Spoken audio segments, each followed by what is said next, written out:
اسرائیلی فوج نے بربریت کا سلسلہ جاری رکھتے ہوئے مزید 81 فلسطینی شہید کر دیے ہیں۔ عرب میڈیا نے دعویٰ کیا ہے کہ قطر میں حماس اور امریکی نمائندہ خصوصی اسٹویٹکوف غزہ جنگ بندی معاہدے مسودے پر متفق ہو گئے ہیں۔ عرب میڈیا کے مطابق مجوزہ معاہدے میں 10 اسرائیلی یرغمالیوں کی رہائی کے بدلے 60 روزہ جنگ بندی شامل ہے۔ معاہدے میں 2 مراحل میں فلسطینی قیدیوں کی رہائی بھی شامل ہے۔ معاہدے کے تحت 5 یرغمالی جنگ بندی کے پہلے روز اور 5 جنگ بندی کے 60ویں روز رہا ہوں گے۔ امریکی صدر جنگ بندی معاہدے اور غزہ سے اسرائیلی فوج کے انخلاء کی ضمانت دیں گے۔ دوسری جانب اسرائیل نے نئی جنگ بندی تجاویز مسترد کر دی ہیں۔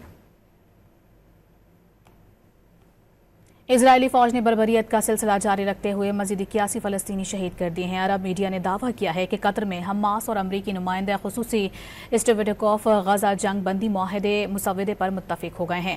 عرب میڈیا کے مطابق مجوزہ معاہدے میں 10 اسرائیلی یرغمالیوں کی رہائی کے بدلے 60 روزہ جنگ بندی شامل ہے۔ معاہدے میں 2 مراحل میں فلسطینی قیدیوں کی رہائی بھی شامل ہے۔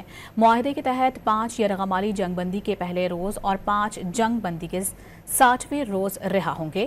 امریکی صدر جنگ بندی معاہدے اور غزہ سے اسرائیلی فوج کے انخلاء کی ضمانت دیں گے۔ دوسری جانب اسرائیل نے نئی جنگ بندی تجاویز مسترد کر دی ہیں۔